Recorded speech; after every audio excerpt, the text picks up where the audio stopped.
Hello my dear friends, you're on the Military Summary channel, and today we will discuss the situation in Ukraine on the 25th of October. Today we have some updates, so let's start. And I must say that I believe that the period of silence before the storm has ended. Today during the day we got a lot of reports from both sides, from the Ukrainian sources, from the Russian sources. And as you can see, there are a lot of icons on the Kupiansk Liman Frontline. But let's start and discuss the situation step by step. The first important update we got yesterday in the evening. At the very late evening of local time, the Russians reported that they managed to spot a very big convoy, a big number of Ukrainian tracks, Ukrainian forces moved in direction of Liman. And the most important part of that, the Russians reported that when they were trying to understand the speech of the soldiers, their talks, their conversation using the radio, they mentioned that they heard, we can say, a lot of Polish words, a lot of Polish conversations, and Romanian. So the Russians reported that a lot of foreign volunteers moved in direction of Liman in this area. If you take a look at this map, as you can see, there are at least three changes in this area. And the first update is according to the report of Ukrainian Ministry of Defense. According to their daily report, the Ukrainians managed to push the Russians from such towns like Mesazhorovka, this one, small town. The second town, a little bit to the south, is Karamzinovka, this one. And the third town that located on the south is Nevskaya. These three towns. If we take a look at this map, we can't understand the value of these towns because it's sometimes very difficult to understand the value of these towns. But let's take a look at the Western Sources map, and you're gonna see that all these towns located on the river Zheribets, this one. This is the final barrier that Ukrainians were trying to penetrate during the previous weeks after they finished the Liman offensive operation, or if we're talking about the Russian defense Liman operation. Furthermore, if we take a look at the Western Source map, we see that almost entire Zheribets is under Ukrainian control. But it's not like some kind of true, because most of the towns on the river Zheribets were under Russian control. And during the previous 24 hours, the Ukrainians managed to develop their bridgehead on, let's say, on the Russian side of the river Zheribets. Let's take a look at these towns one more time. The first one is Nevskaya, this one. So the Ukrainians got control over Nevskaya. The second town, Karamzinovka, this one, the Ukrainians managed to get control over. As you can see, this town is also located on the Russian side of Zheribets river. And the last one is Mesazhorovka, this town. Small villages, of course. So I believe that Ukrainians finally prepared and did the final preparation before the final storm of the road of storm of Svatova, of storming Kremenная, of storming the line that located on the river, Red River, or Krasная Reka, this one. So they managed to establish bridgehead on the Russian side of Zheribets river, this one, and now they're ready to attack Krasная River bridgehead at least from 3 sides, or even more, from 4 sides. The first attack, the Ukrainians will try to develop from the south, from the biggest bridgehead they have in direction of Krasnoyarskaya. Yesterday we discussed that they managed to achieve some success in this area, and they managed to develop their bridgehead in this area, as you can see. And today the Russians reported that as a result of the heavy clashes of that attack during the previous 24 hours, the Ukraine lost around 120 soldiers and something around 10 armored vehicles. To tell the truth, in comparison with the result that Ukrainians managed to achieve, the losses is not so big, because 120 soldiers, it's even less than campaign. But something around campaign, let's say. But anyway, the Ukrainians now are very close to the road that connects Kremenная, Lysychansk, Severodonetsk Rubezhnoy agglomeration with Svatova. So if we compare the bridgeheads that Ukrainians establish control over. We can understand that the south one near Liman is the biggest one. That means that they are able to move a lot of forces to stretch them and to use this area as a main attack. I'm not sure that Ukrainians will try attack Crimean front, because the Russians during the previous weeks after defeating in north of Kherson area managed to establish very powerful fortification in this area. They feel themselves very safe in this area. Furthermore, they are doing counter-offensive operations regularly in this area, trying to attack Zherebets River from the south, from this area. And yesterday they did the same thing. As you can see, there is an icon saying this, that while the Ukrainians were trying to move to the north in direction of Chervonopapovka and Nevska, in this area trying to develop the bridgehead on the Russian side of Zherebets River, the Russians attacked from the south, and according to the Russians report, they reported that their counter-offensive operation was very successful, that they forced the Ukrainians to stop, and this is a very important note, because if we're relying our information just on the Russian sources, we haven't heard or haven't seen any information about like being defeated or about any risk from the Ukrainian side as a result of any of their counteroffensive operation. But we understand that during the previous 24 hours there were something very interesting in this area. There were a lot of heavy clashes, and the Russians, by attacking from the south in Ukrainian flanks, managed to pin them down, to stop them, because as you can see, now the Russians are very close to the main support and supply roads of the Ukrainian army that located on this bridgehead, and the Ukrainians were stopped. Furthermore, the Russians reported that they managed to force the forces, that Ukrainian forces located in this area, to retreat and step back, and they're saying that they're very successful. I believe that tomorrow we are going to receive the numbers. But anyway, that was just an attack to pin down the Ukrainians and to stop them from developing their offensive operation to the north in direction of Svatova. If we're talking about this small town, Karmazinovka, this one, let's move to this map for better understanding of the situation. This is the town, and as you can see, the distance between this town and the road is less than 5 kilometers. Furthermore, there is a river, some kind of national barrier where the Ukrainians, there is a forest, there is small trees and so on, where the Ukrainians are able to prepare some kind of fortification and using mortars and artillery systems to cut this road. And as you can see, if we're talking about the Russian side, there are no places, just the forest. I believe that the Russians have some positions in these forests, but this is not the town. So, and we understand that from now on, this area, at least it's highly unlikely that the Russians are able to use this road between these two armies, because now the Ukrainians have, let's say, fire control, and the situation is not very good for the Russians, at least in this area. And this third place where the Ukrainians managed to establish control is Mesozharovka. So that there were no reports about the fact that Ukrainians got control over Stelmakhovka. Let's take a look at the Russian sources map. You're gonna see the Stelmakhovka, at least the side of Stelmakhovka that located on the Russian side of the river is still under Russian control. But anyway, taking control of Mesozharovka brings some problems to the Russians to supply and support this group that located in Stelmakhovka. So I believe that if the Ukrainians have their position in Mesozharovka, the Russians will be forced, and if they have possibility to, let's say, move some endless number of support infantry commandos in this area, this situation will force the Russians to retreat from Stelmakhovka in direction of Kalamychka. And the Russians will try to establish their fortification, their position on this area.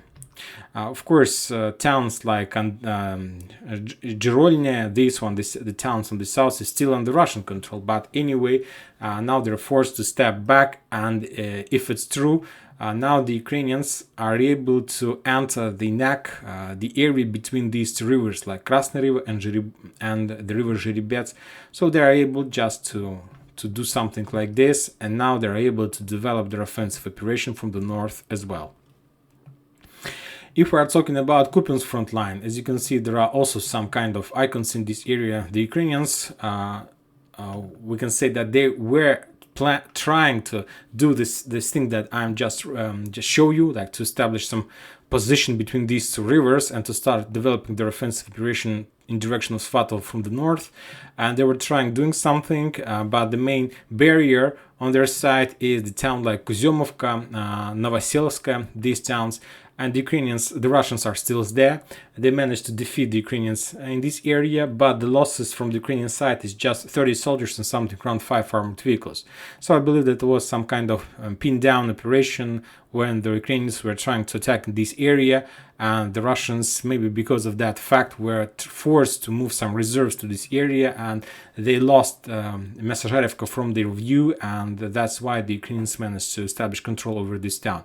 So as you can see now, the Ukrainians at least have 5, even maybe 5 places to develop their offensive operation, and their operation of storming Kremenная Svatova is ready. And I believe that the next 2 weeks we're going to see the very grand battle in this area. To tell the truth, I'm not sure, and I don't know who is going to win this battle. I believe that Ukrainians are able to achieve success. Furthermore, the Russians are able to defeat the Ukrainians and start counter-offensive operation. To tell the truth, I believe that nobody knows, and now it's not just a war of technologies and not just a war of armies and so on. This is going to be the battle of the spirit, and who has a better spirit, this army is going to win in this battle. Now we are moving to the south, and today we got very interesting update from Seversk bridgehead. Very interesting update. If you take a look at this map, we see that there are no changes in this area. If you take a look at the Russian sources map, there are no changes in this area as well. So Bilogorovka is under Ukrainian control, and now the Ukrainians have some bridgehead to attack Lysychansk, or at least to support their forces who is going to attack Kremenная.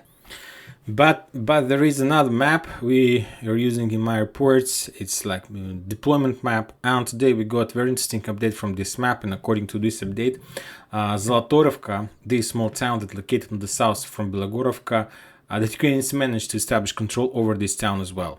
So as you can see, the Russians reported during these weeks that they are doing some kind of counter-offensive operation in direction of Bilogorovka and so on.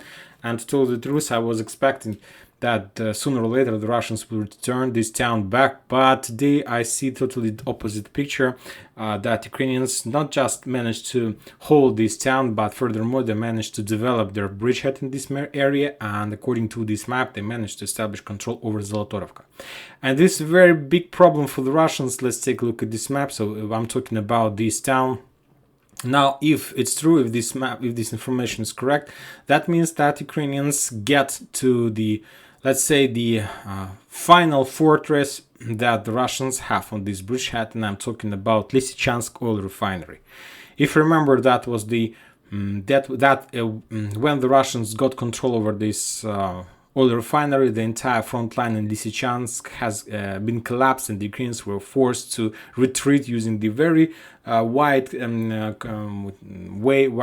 wide territory, very short territory, to evacuate in direction of Seversk. And now the Ukrainians did the same. They in Zolotorovka, and now they're able to attack Verkhnekamensk, this oil refinery, from many sides. This is the as you can see, industrial zone. As we know, the Russians, to be more precise, Wagner groups, are preparing their defense line in this area that has the title of Wagner Line. It's like a very interesting title of this defense line. But anyway, if the Russians loses Verkhnekamenka, I believe that it will be highly unlikely that they will be able to hold Lysychansk, because this is the final area, focal point for the Russians, if they want to be on the safe side on this bridgehead.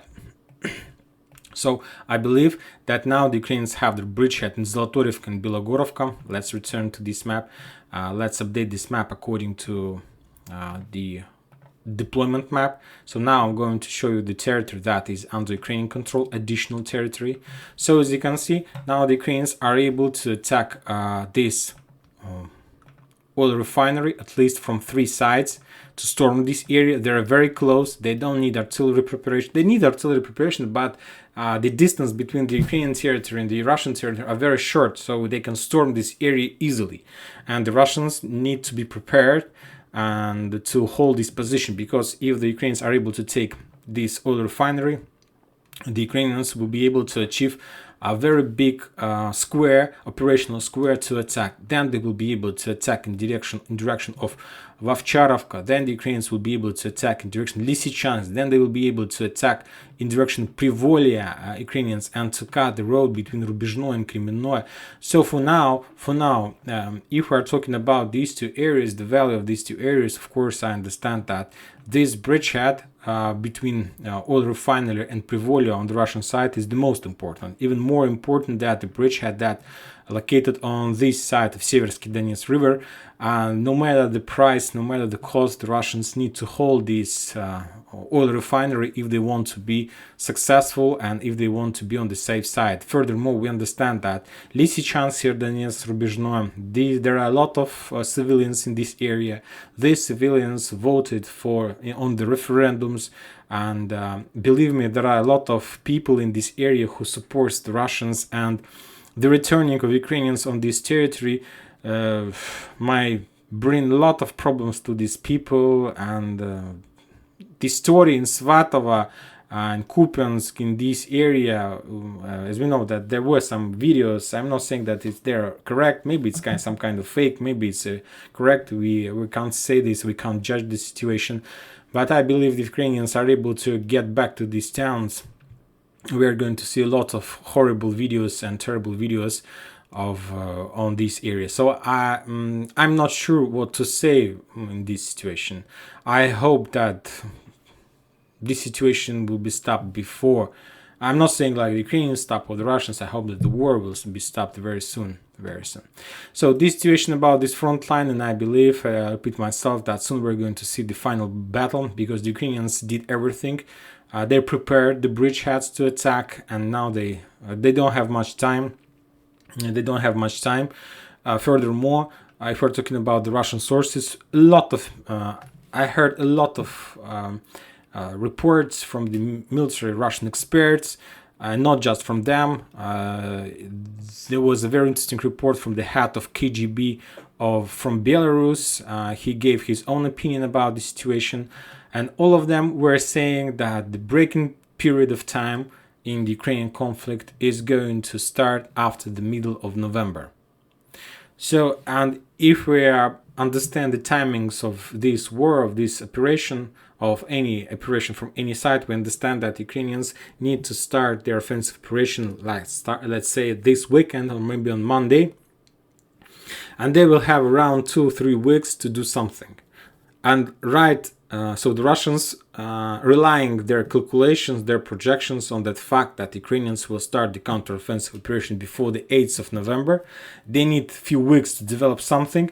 Then, as far as I understand, the military Russian experts, at least they're relying on the fact that they will be able to defeat and destroy the Ukrainian army in this area, and after that they will be able to start counteroffensive operation that might bring them, let's say, significant success and significant development of the territory under their control. So this is a very important battle. And if we're talking about the Russians, I saw a lot of reports that they're preparing a lot of defense line, not just in this area, like with Wagner's line. That lines move from Bakhmut to the north and then along the Seversky Donetsk River. Furthermore, the Russians preparing their defense line near Popasnae in this area, like the second line of defense. So as you can see, the Russians are preparing themselves to the situation, to the developing of situation when they might be even defeated near Bakhmut. We know that the Russians are storming Bakhmut, but why do they preparing any defense line near Popasnae if their main clash is near Bakhmut? So that's why they understand that there is a real risk, a real chance that Ukrainians are able to defeat them, to start counteroffensive operation, and to force the Russians to stack back to the Popasnae Svetlodarsk line. So this is like the Wagner line in this area. And to lose every single village in this area between these two lines. They understand this very well. If we're talking about the Ukrainians, we know that they have a lot of fortifications on Slavyansk, Seversk, Bakhmut area, in this area, but to tell the truth, I'm not sure, and I haven't received any information that Ukrainians prepares any defense line in this area. At least I haven't seen any videos, any reports from the Russian military experts, and so on. And this is a very big question, because Something tells me that Ukrainians are not relying on any defense line in this area. Maybe they will try their luck and to attack this line, but if they will be defeated, at least they will be forced to leave this side of Oskol River and to go back to Izum and Kupiansk on this side of the river. I'm not sure, but anyway, even if the Ukrainians will be defeated, will be forced to live in this area, there is a very high risk that the Russians will try to attack from the north, and because of the fact that there are no fortifications in this area from the Ukrainian side, because I haven't seen anything, that means that Ukrainians might lose every single square meter they managed to achieve during the previous counteroffensive operation. So the situation is very difficult. Now let's move to another front lines. As I told you, no changes from Bakhmut. As you can see, there is even an icon showing that the Russians are preparing fortification. As you can see, very far from the front line, very far. Not very far, not like 100 kilometers or thousands, but not so close. And they're preparing something because they understand that they haven't had the lesson during the previous weeks, because they lost these territories just because of one fact, because they didn't have enough of trenches and fortifications and enough of manpower. Now they're trying to reduce these risks by preparing like few lines of defense in their back just to be on the safe side if they be defeated. If we're talking about Donetsk, as you can see, there are no changes. There are a lot of icons today. We got a lot of reports about the fact that a lot of civilians were killed or wounded during the 24 previous hours attack against this town.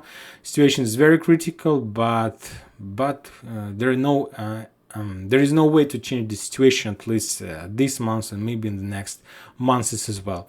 We're talking about the Russians today. They reported that they managed to take another few trenches of Ukrainians before Nivoyska.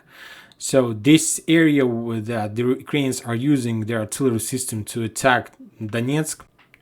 So the Russians are moving in this area. The Russians reported that they managed to take few trenches. They managed to pass less than something around half a kilometer. So I believe that they managed to take maybe these two lines of forest. There are 30 trenches in this area. They had a few wounded soldiers, and the Ukrainians were forced to step back. So direction is Nivoyska. Operation direction is Nivoyska. Now we are moving to the south, to the area, to our Vremivka tactical bridgehead. Today we haven't received any update from this area. We discussed this bridgehead many times in a row, but today we haven't received even a number from this area. Maybe this is the silence before the storm, but because of the fact that a lot of forces are accumulated in this area, something tells me that maybe the Ukrainians are not planning to start any offensive operation in this area. So they maybe try to understand, try to check if there are any weak position in the Russian defense orders, but I believe that they understood that fortification front lines in this area are stable and well prepared from the Russian side. Maybe they decided not to develop anything in this area. If we're talking about Kherson, the same picture, a lot of numbers, a lot of attempts made by the Ukrainians. As a result of the previous 24 hours clashes in the area, the Ukrainians lost around 130 soldiers and something around 23 armored vehicles in this area. As you can see, the Ukrainians are using HIMARS, attacking this area heavily, trying to destroy every single Russian in this area, and so on. And if we're talking about the front lines, that's it. No more changes. As you can see, the Russians took a small pause in attacking Ukraine using drones or rockets and so on. I believe that this situation is connected with the fact that maybe they understand that these days the Ukrainians are planning to start a very big offensive operation in the LPR or Kherson, so that's why they need to keep some rockets, some drones, just to be on the safe side and to reduce the Ukrainians during the counter-offensive operation. Who knows? But anyway, we see that the Russians took a small pause in attacking the territory of Ukraine. Another important update today we got from the Institute Study of War and for ISW. They gave their projection today or these days they gave there another projection. I understand that it's not like the real thing to rely on their projections, but to tell the truth, we need to get information from many sources. Furthermore, if we are talking about Liman, the ISW projected like a few weeks ago that Liman will be taken in a few days, and that happened. And they did a lot of projections that took place later took place on the Frontline. So I believe that we need to discuss this projection as well. And today this institute projected that according to their understanding of this situation, it's there is a very big chance that the Russians will be forced to leave this side, this bank of Dnieper River, by the end of this year. This is their projection. If we try to compare the words that this institute used to project situation in Kherson with projecting situation near Liman, the freshest projection I remember, we understand that there is a very important difference, because when the ISW were talking about Liman, they said that the Ukrainians will take this town, let's say, in 3 days. So it was like a fact that it's like 100%, not like a very high chance and so on. It was like reported that the 100% they will take it in some 3 days or in a week. That was their projection. But if we are talking about Kherson, they reported that there is a very high risk or high chance that the Russians will be forced to leave. So I believe that there are still chance that the Russians are able to hold these positions. And maybe they're using this word just because of the fact that they're doing their projections for a very long period of time, for 2 months, November, December. They said that by the end of this year, and if we're talking about Liman, they projected like in 3 days before and a week before the defense Liman operation. Maybe that's why they use these words. But anyway, this is a very important update, very important note, and maybe who knows what's going to be in Ukraine. But anyway, if the Russians loses this bank of the river, this might be a very powerful, let's say, media loss from the Russian side and very big media victory from the Ukrainian side. And that's it for today. Military Summary channel reminds you to condemn any violence in Ukraine. Thank you for watching. Subscribe to my channel, put your likes, join my Patreon, and have a good day. Bye bye.